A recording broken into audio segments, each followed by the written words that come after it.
For 40 years, he made the world laugh without saying a word.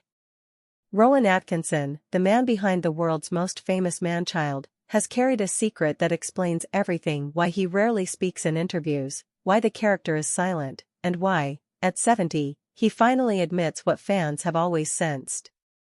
The weight of Mr. Bean was never just about comedy. It was about perfectionism, a hidden struggle, and a relationship with his own creation that was far more complicated than anyone ever knew. For nearly 3 decades, Mr. Bean was more than a television character.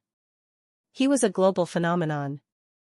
A cultural currency that transcended language, borders, and generations. His face appeared on billboards from London to Tokyo. His antics were broadcast in over 200 countries. At his peak, Rowan Atkinson's rubbery expression was reportedly the 7th most recognized face on the planet, right up there with the Pope and Nelson Mandela. And Rowan Atkinson hated every minute of it. This is not hyperbole. It is not the exaggerated complaint of a wealthy actor looking for sympathy. In a series of candid interviews leading up to his 70th birthday, Atkinson finally dropped the mask he had worn for decades. He admitted something that fans had sensed but never dared to voice: the man who made the world laugh was, in private, deeply burdened by his own creation.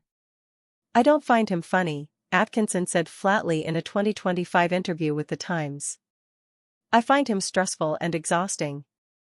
The confession landed like a thunderclap. For years, audiences had projected their own joy onto the actor. They assumed that if Mr. Bean made them happy, he must make Atkinson happy too. They were wrong. The character that defined his career became a cage. And Atkinson, the quiet Oxford-educated engineer, was the prisoner inside it. Let us examine the math of this burden. Mr. Bean ran for only 15 episodes across 5 years. That is a remarkably short run for a character of such magnitude. But those 15 episodes required years of meticulous planning. Each 7-minute sketch took weeks to construct. Every raised eyebrow, every clumsy gesture, every perfectly timed glance at the camera, all of it was agonized over. There were no writers' rooms to share the load. No ensemble cast to distribute the pressure. Mr. Bean was, for all intents and purposes, a one-man show. "I have a huge weight of responsibility when I'm playing Bean," Atkinson explained. "The laughter depends almost entirely on me. If a joke doesn't land, it's my fault. There's nowhere to hide." Contrast this with his other great creation, Blackadder. That show featured a stellar ensemble cast: Tony Robinson, Hugh Laurie, Stephen Fry, Miranda Richardson. The humor was sharp, verbal, and collaborative. If a scene fell flat, the blame was shared. The joy was multiplied. Atkinson has repeatedly said that Blackadder remains his favorite project because it was a team effort. The responsibility for making that series funny was on many shoulders, not just mine, he reflected. But Bean was different. Bean was solitary. Bean was silent. And Bean was relentless. When the character transitioned to feature films, the pressure only intensified. The 1997 movie Bean required Atkinson to carry an entire 90-minute narrative with minimal dialogue. The sequel, Mr. Bean's Holiday, was even more demanding. He was no longer performing 7-minute sketches, he was sustaining a silent performance for over an hour. The physical toll was immense. The psychological toll was worse. And yet, the public could not get enough. The character's appeal was universal. Children adored him. Adults found him nostalgic. Even critics, who initially dismissed the show as simple slapstick, eventually conceded that there was something timeless about Bean's innocent chaos. The character became a franchise. A brand. A machine. Atkinson was its reluctant engine. In one particularly revealing interview, he described his relationship with the character as a love-hate dynamic. But the love seemed thin. The hate was visceral. He described Bean as a selfish, self-centered, anarchic 9-year-old who he would never want to spend time with. He clarified that watching an adult behave in a childish way without being remotely aware of their inappropriateness is fundamentally funny. But creating that behavior, inhabiting that mindset, was a chore. Consider the irony. Atkinson, who struggled with a stammer his entire life, built his career on silence. He, who found speech difficult, became the world's most famous mute. He, who was naturally introverted and reserved, became a global icon of physical extroversion. Every triumph on screen was a victory over his own limitations. But every victory came at a cost. "I don't actually like the process of making anything," he confessed. With the possible exception of Blackadder, because the responsibility was shared. This is not the complaint of a bitter man. It is the admission of a perfectionist. Atkinson was never satisfied with good enough. He demanded excellence. And excellence, in the world of silent comedy, is an unforgiving master. Charlie Chaplin understood this. Buster Keaton understood it. Jacques Tati understood it. The silent comedian must control every frame. Every gesture must be precise. Every pause must be calculated. There is no dialogue to save a weak moment. No witty line to rescue a failing scene. For Atkinson, this meant hours of rehearsal. Days of experimentation. Weeks of second-guessing. Even after the camera stopped rolling, the anxiety lingered. He would watch the dailies and find flaws. He would demand reshoots. His collaborators described him as exacting and obsessive. He described himself as corrosive. "I think perfectionism is a disease," he said. "People think it's admirable. I find it quite corrosive. It drains the joy out of everything." And yet, this corrosive perfectionism is precisely what made Mr. Bean so brilliant. The sketches hold up because they are immaculate. Every detail, the tiny window in his Mini Cooper, the three-wheeled Reliant Robin, the beloved teddy bear, was chosen with care. The gags are not random, they are engineered. Atkinson approached comedy like an engineer approaches a machine. He tested every component. He optimized every function. The result was a masterpiece of efficiency. But masterpieces come with a price. The creator pays it alone. There is a reason Atkinson took a decade-long break from the character after the 1997 film. There is a reason he resisted a third movie for nearly 20 years. The character had become a millstone. He could not escape it, and he could not enjoy it. "I don't like Mr. Bean as a person," he admitted bluntly. "I certainly would never like to have dinner with him." The sentence is striking for its honesty. Most actors defend their most famous roles. They speak of gratitude and affection. They embrace the legacy. Atkinson did the opposite. He distanced himself. He critiqued his creation. He spoke of it with the weariness of a man discussing a difficult former employee. But here is the uncomfortable truth that Atkinson himself acknowledged: without Mr. Bean, his career would not be what it is. The character opened doors. It gave him creative freedom. It allowed him to pursue other projects like Johnny English and May Gray. It made him a household name. He knows this. He is not ungrateful. He is simply honest. "I like the character as a character," he clarified. "He is possibly a bit like I was at age 10, that sort of childish selfishness and working things out in a slightly eccentric way." There it is. The admission that complicates everything. Mr. Bean is not just a character. He is a reflection of Atkinson's childhood self. The selfishness. The eccentricity. The quiet determination to solve problems in unconventional ways. Bean is Atkinson, unvarnished and amplified.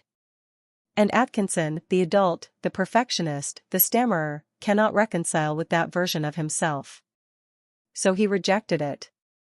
He criticized it. He claimed to dislike it. But he never truly abandoned it. But if Mr. Bean was a reflection of his childhood self, what happened to the child who created him? And why did that child refuse to speak? The silence of Mr. Bean was never a choice. It was a survival mechanism. Rowan Atkinson does not speak much in interviews. He never has. When he does speak, his words come slowly, deliberately, as if each syllable must be cleared for takeoff. This is not shyness. This is not arrogance. This is the daily reality of a man who has battled a stammer his entire life, a battle that shaped his career, his character, and his very identity. Atkinson's stammer is not widely discussed. He does not dwell on it. But when pressed, he has admitted that words beginning with certain consonants, particularly the letter B followed by a vowel, present enormous difficulty. Try to imagine that for a moment. The man who created one of the most recognizable characters in television history struggles to say his own character's name. Mr. Bean. It is a profound irony, and Atkinson is painfully aware of it. "I have a stammer," he told an interviewer in a rare moment of vulnerability. "It comes and goes. It depends on my nerves." The stammer was present from childhood. Canon John Groves, who taught Atkinson at St. B's School in Cumbria, remembered a quiet, unremarkable student. In class he was very middle of the road, Groves recalled. He didn't stand out. He didn't speak much. But something happened when Atkinson walked onto the stage. The stammer vanished. The awkwardness disappeared. The boy who couldn't string together a sentence in class became a magnetic performer who held audiences captive. "When I play a character other than myself," Atkinson explained, "the stammering disappears. This is the key that unlocks everything." Atkinson did not choose silent comedy because it was trendy. He did not choose it because it was easier. He chose it because speech was a battleground. Every word was a potential minefield. Every conversation required mental preparation. But physical comedy, the raised eyebrow, the exaggerated stumble, the perfectly timed glance, required no words at all. It required only his body, his face, and his extraordinary gift for expression. The stammer was not just an obstacle. It was a gift in disguise. It forced him to develop other tools. He became a master of nonverbal communication because verbal communication was unreliable. He learned to use his face like a canvas because his voice was a question mark. The very thing that held him back in ordinary life propelled him forward in his art. Consider the mechanics of this. In the Mr. Bean sketches, Atkinson often has to react to absurd situations with nothing but his eyes and mouth. The famous opening sequence, Bean descending from the heavens in a spotlight, requires no dialogue. The scene where he attempts to take an exam by copying from his neighbor involves only frantic glances and desperate gestures. These moments are comedic gold, but they are also acts of necessity. Atkinson is performing in the language he knows best, the language of silence. His stammer also explains why he rarely grants interviews. Even as a global superstar, Atkinson maintains a low public profile. He does not crave the spotlight. He does not relish red carpets. He avoids talk shows because talk shows require talking. The irony is sharp. The world's most famous nonverbal performer is, in private, a man who avoids communication whenever possible. This avoidance has been misinterpreted over the years. Some journalists have described him as aloof or standoffish. Others assumed he was simply shy. But the reality is more complex. Atkinson is not unfriendly. He is protective. He has learned to guard his words because words have betrayed him. He has learned to control every interaction because interactions are unpredictable. There is a certain kind of pressure that comes with the stammer, he explained. You want to say something, but you're not sure if you'll be able to get it out. So you plan. You prepare. You rehearse in your head. This planning and preparation extends to every aspect of his life. It is why he is so meticulous in his work. It is why he demands perfection from himself. The stammer taught him that failure is always a possibility. So he works harder than anyone else to ensure he does not fail. But there is another layer to this story. Atkinson's stammer did not just shape his career, it shaped his character. Mr. Bean is often described as childlike and innocent. But he is also described as selfish and anarchic. These are not accidental traits. Atkinson has said that Bean is a bit like I was at age 10, a child navigating the world with limited verbal skills, forced to rely on cunning and mischief to get what he wants. Think about that. The stammering child who could not speak became the character who would not speak. Bean's silence is not a limitation, it is a weapon. He uses it to confuse, to charm, to manipulate. He gets what he wants because he refuses to play by the rules of language. This is Atkinson's revenge on the stammer that tormented him. He took his weakness and turned it into a superpower. There is a famous moment from an early Mr. Bean sketch where the character attempts to buy a Christmas present. He enters a store, points at an item, and then realizes he has no money. The entire scene is silent. No words are exchanged. Yet the comedy is universal. Everyone understands the frustration of wanting something you cannot afford. Everyone understands the embarrassment of being caught unprepared. Atkinson communicated this without a single word. This is the genius of Mr. Bean. It is the genius of a man who learned to communicate without speech because speech was too dangerous. Atkinson has never fully overcome his stammer. He does not claim to have conquered it. He has simply learned to manage it. On stage, performing as Bean or Blackadder, he is free. The stammer recedes. The fear evaporates. But when the curtain falls, the stammer returns. It is a constant companion, a shadow that follows him everywhere. This is the private battle that audiences never saw. While the world laughed at Mr. Bean, Atkinson was fighting a war against his own tongue. Every successful performance was a victory. Every interview was a potential defeat. There is something liberating about playing a character, he said. You are free from yourself. You don't have to be you. You can be someone else. Someone who doesn't stammer. Someone who doesn't struggle. But he cannot play Bean forever. He does not want to. The character is exhausting, as he has often said. But the character is also a refuge. A place where he can escape the burden of his own voice. At 70, Atkinson has achieved what few stammerers achieve. He became one of the most famous performers on earth. He made billions laugh. He proved that silence can be more powerful than speech.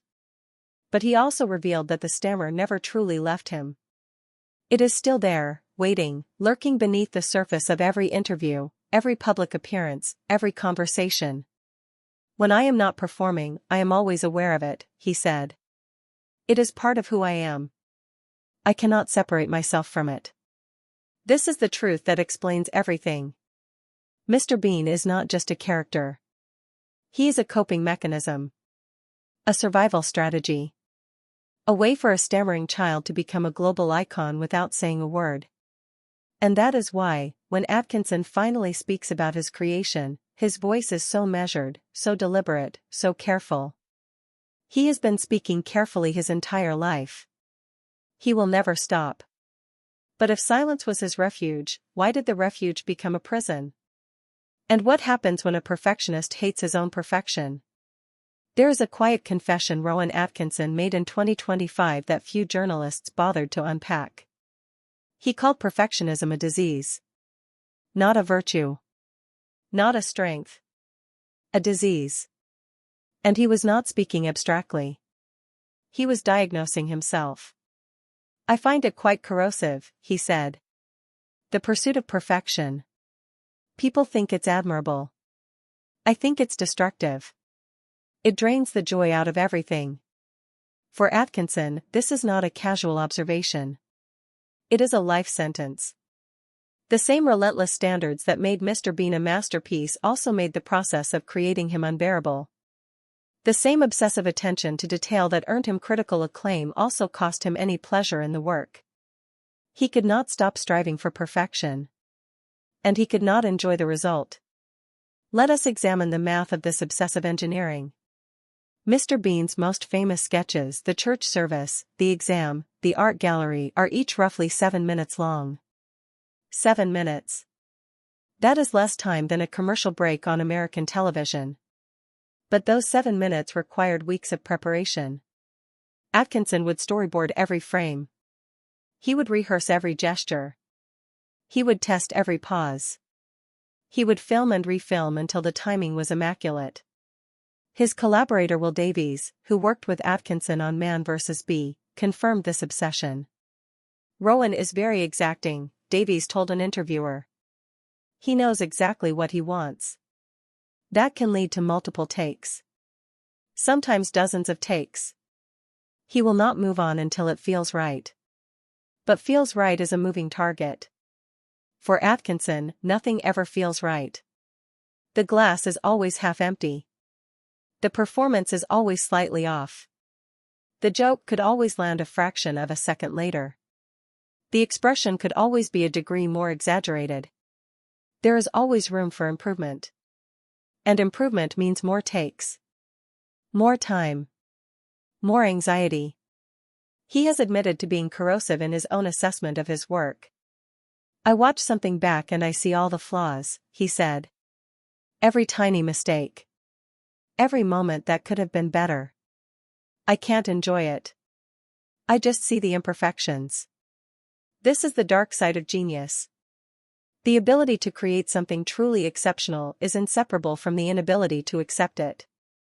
Atkinson is not unique in this. Comedians like Jerry Seinfeld and John Cleese have spoken of similar demons. But Atkinson's particular brand of perfectionism is amplified by the nature of his work. Silent comedy is the most unforgiving of all comedic forms. There is no dialogue to save a weak moment. There is no witty banter to distract from a failed gag. Every single frame must work. Every single second must be earned. Consider the pressure of this. Atkinson is not just the star of Mr. Bean. He is the writer, the co-creator, and the sole architect of the character's physical performance. Unlike Blackadder, where the comedic burden was shared across an ensemble, Bean is a solo act. The success or failure of every sketch rests entirely on his shoulders.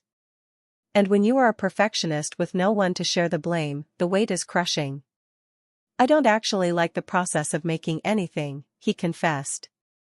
With the possible exception of Blackadder, because the responsibility was shared. Let us sit with that statement for a moment. A man who has spent most of his adult life creating comedy does not like the process of making things. He finds it stressful. He finds it draining. He finds it lonely. The act of creation, which is supposed to be joyful, liberating, fulfilling, is for Atkinson a source of constant anxiety. But he does it anyway. He cannot stop. The compulsion to create is stronger than the discomfort of creation. He is trapped in a cycle he cannot break. The perfectionism that drives him is the same perfectionism that punishes him. This is evident in his approach to Man vs. Bee, his 2022 Netflix series. The premise is simple: a man house-sitting a mansion must deal with a mischievous bee. The series is essentially an extended Mr. Bean sketch, mostly silent, physically demanding, and heavily reliant on Atkinson's physical comedy. But the production was anything but simple. Davies revealed that Atkinson would spend hours on a single scene. He would try something, watch it back, try it again, watch it back, Davies explained. Sometimes he would do the same action 30 or 40 times. He would not stop until he was satisfied. And he was rarely satisfied. This is not the behavior of a man who loves his work. It is the behavior of a man who is haunted by it. Atkinson is not enjoying himself on set. He is fighting a battle against his own standards. And he is losing because his standards are impossible to meet. But here is the paradox. The audience never sees this struggle. They only see the final product. The flawless timing. The perfect expression. The brilliantly executed gag. They laugh and they move on. They have no idea that the 3-second moment they just enjoyed took 3 hours to film. They have no idea that the actor behind the moment was miserable. Atkinson has spoken about this disconnect with a mixture of frustration and resignation. The audience doesn't care about the process, he said. They care about the result. And the result is all they see. They don't see the stress. They don't see the exhaustion. They don't see the doubt. They just see the finished product. This is the tragedy of perfectionism. It produces exceptional work but at the cost of the creator's well-being. Atkinson is a testament to this truth. His work is celebrated. His artistry is revered. But he cannot celebrate or revere it himself. People think perfectionism is admirable, he said. I find it quite corrosive. It makes you miserable. It makes you doubt everything. It makes you hate what you've made. The word hate is strong.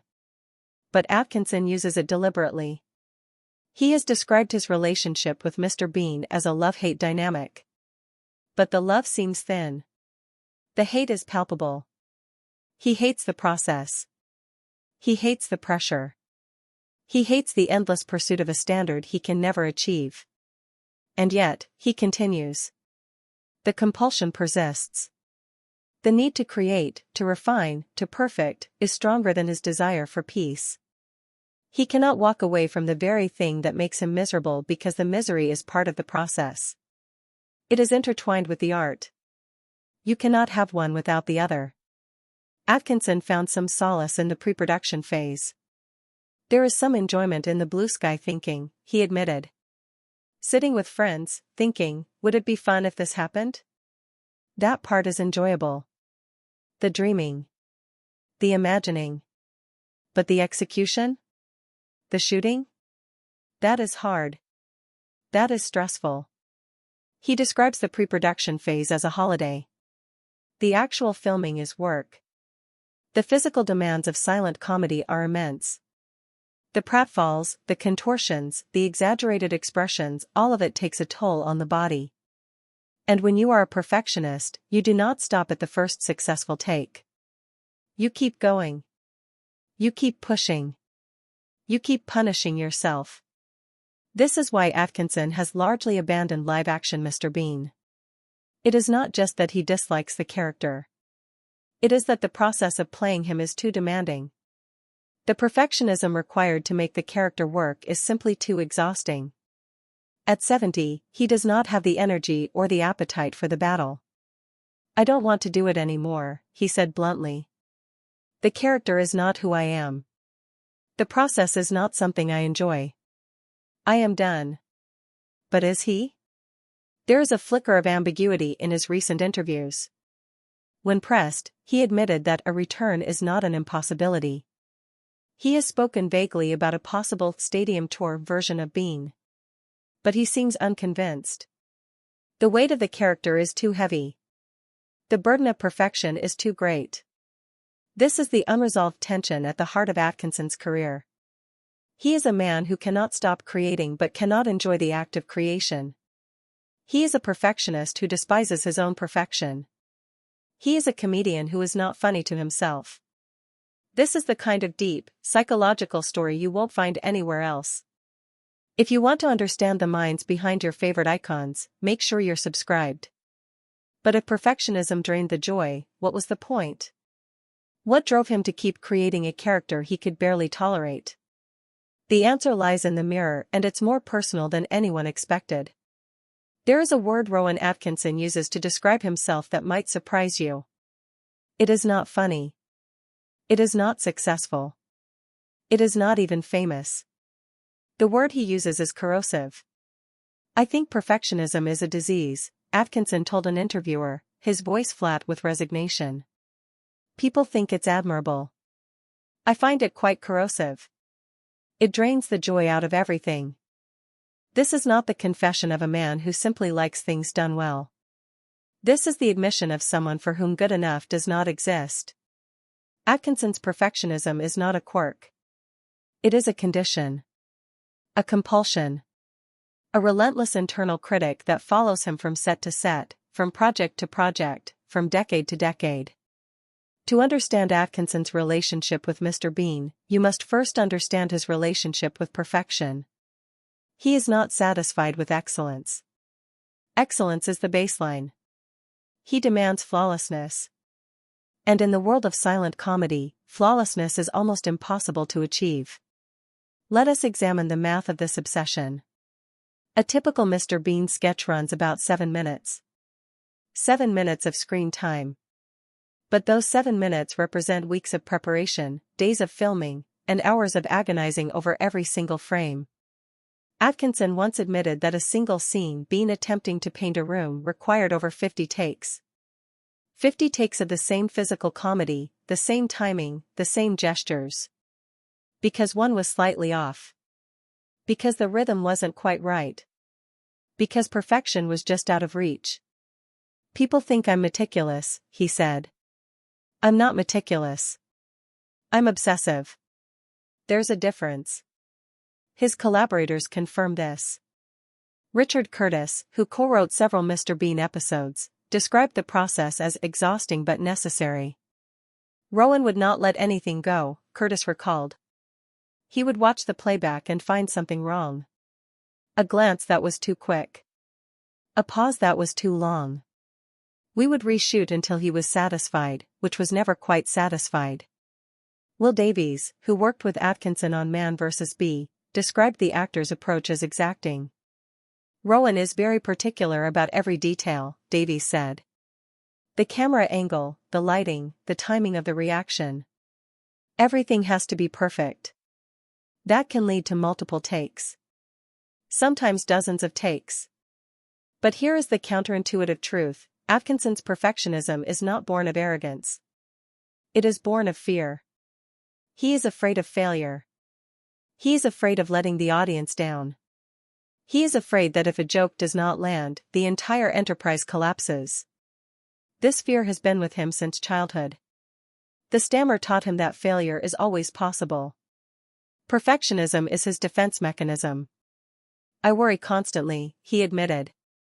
I worry that everything I'm doing is not as good as it could be. That is not a healthy way to live. But it is the only way I know.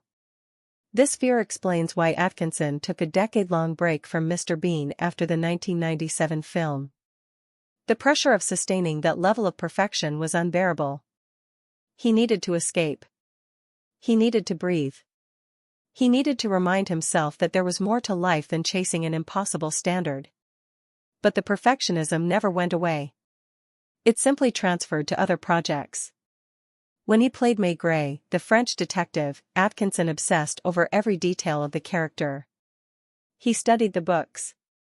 He analyzed the mannerisms.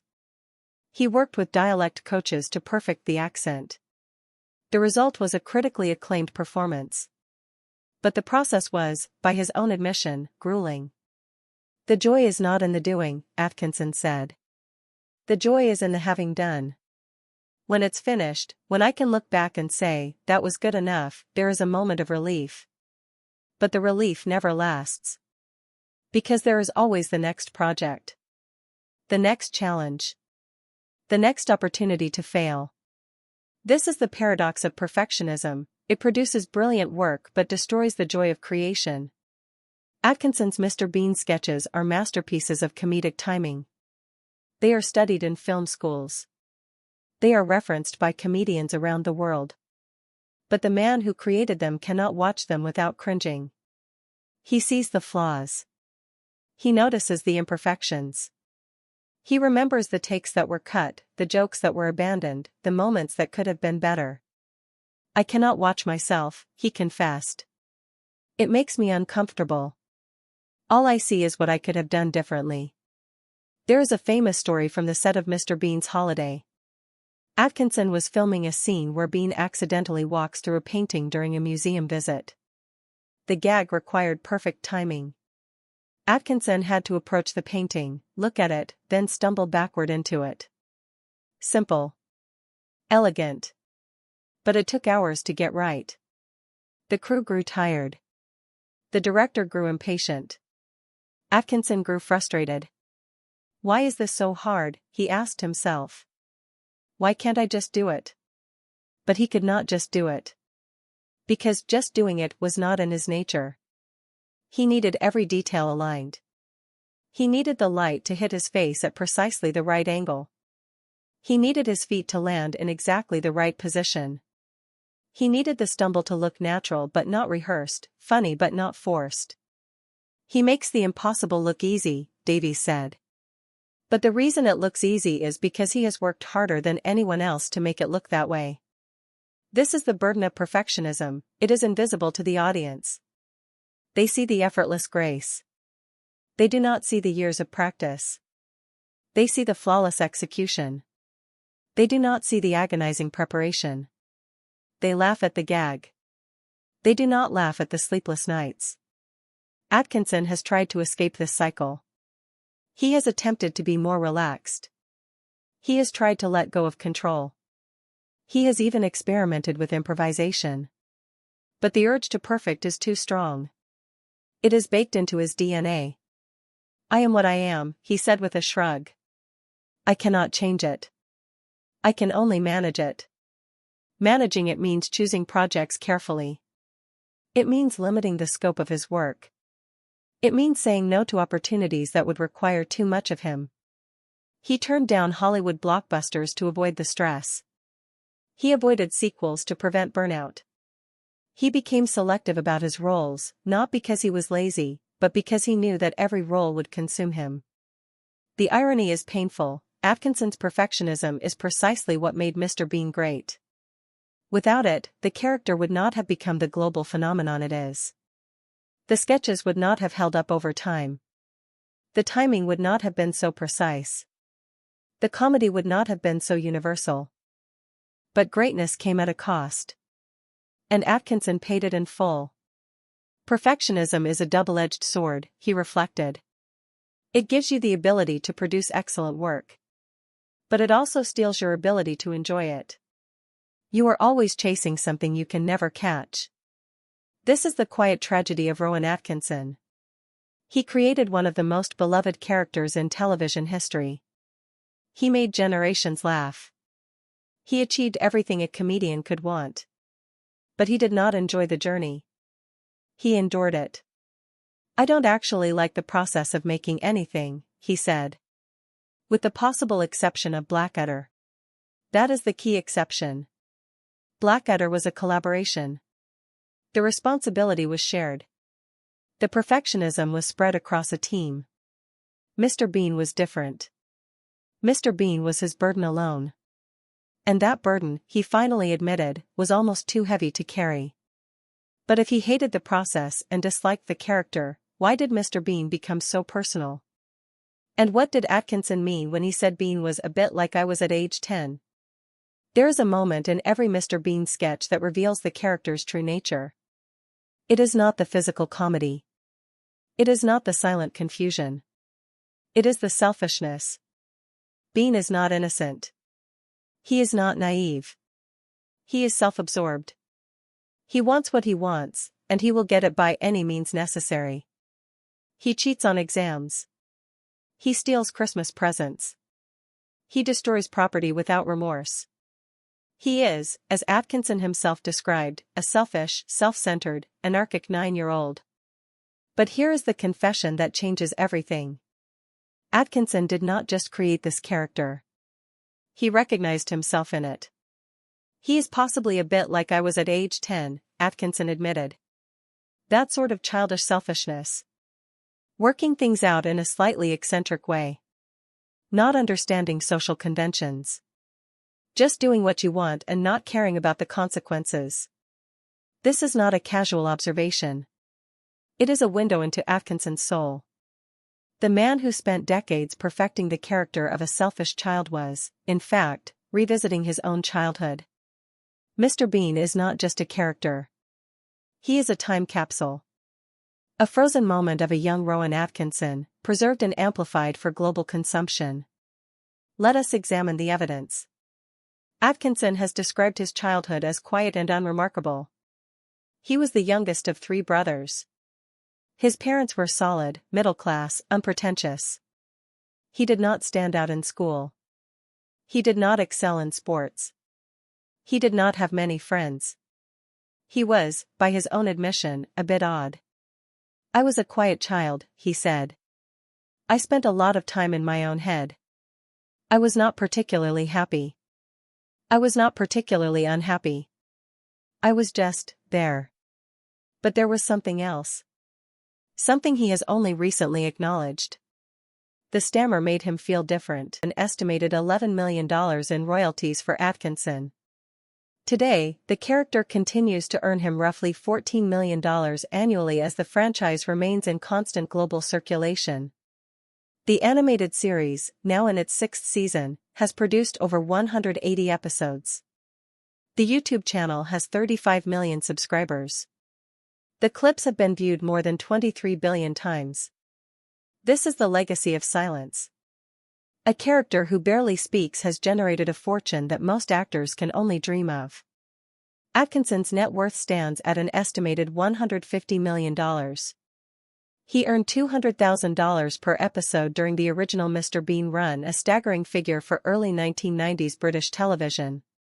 His film work has been equally lucrative, spanning 4 weddings and a funeral, Love Actually, the Johnny English franchise, and even voice work as Zazu in The Lion King. In 2023's Wonka, he reportedly earned $3 million for his role. And then there is the car collection. Atkinson is one of Britain's most passionate petrol heads. His collection has included a 1939 BMW 328 Roadster, a 1951 Jaguar Mark VII, a 1977 Aston Martin V8 Vantage, and a Rolls-Royce Phantom drop head. But his most famous acquisition was a 1997 McLaren F1, purchased with earnings from the first Mr. Bean film. He sold it for approximately $12.2 million after crashing it twice, one accident resulting in Britain's highest ever car insurance payout of roughly $1.2 million. It is a strange irony. The man who played the world's most famous bumbling driver, forever crammed into a tiny Mini Cooper, is actually a meticulous, high-performance driver who has raced competitively and appeared at events like the Goodwood Festival of Speed. The Mini was a prop. The McLaren was his reality. Then there is the house. In 2006, Atkinson purchased a 1930s property known as Handsmouth House in Oxfordshire for around $3.3 million. He replaced it with a striking white concrete and glass mansion designed by renowned American architect Richard Meyer. The modernist structure includes a main house, guest house, tennis court, and a secret underground garage built specifically for his car collection. The project faced fierce opposition from locals who felt it clashed with the English countryside. Planning permission took years. Atkinson invested approximately $6.35 million in construction and furnishings. The house is a statement. A rejection of tradition. A declaration that Atkinson is not the bumbling fool he plays on screen. He is an engineer. A perfectionist. A man who knows exactly what he wants and will fight to get it. But there is a sadness beneath the success. Atkinson has described his wealth with a mix of pride and unease. He knows he is fortunate. He knows he has achieved what few actors achieve. But the wealth does not solve the central conflict of his life. It does not make him love Mr. Bean. It does not make him enjoy the process. It simply makes the burden easier to bear. And yet, he continues. At 70, he is still working. Still creating. Still pushing himself. In December 2025, he released Man vs. Baby on Netflix, a sequel to the 2022 hit Man vs. Bee. The series became a global hit, ranking first on Netflix's global charts with 19.1 million views in its first week. In June 2026, reports surfaced that he is set to reprise Johnny English for a 4th film, with filming scheduled for summer 2026. Never say never, Atkinson said during a Reddit Q&A, when asked about a 4th Johnny English film. The words are telling. He has learned to keep his options open. To avoid definitive statements. To acknowledge that even at 70, he does not know what comes next. This is the paradox of Rowan Atkinson. He is one of the wealthiest comedians in the world. He has achieved everything a performer could want. And yet he remains restless. Uncertain. Trapped in a cycle of creation and exhaustion. Perhaps that is the price of genius. The inability to rest. The compulsion to keep going. The need to prove, again and again, that you are more than the character that defined you. At 70, Atkinson has finally confirmed what we all suspected. He does not love Mr. Bean. He never did. The character was a burden, a cage, a reflection of a childhood self he could not fully escape.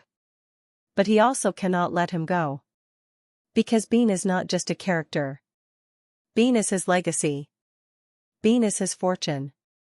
Bean is the thing that will outlast him. And perhaps, in the end, that is enough.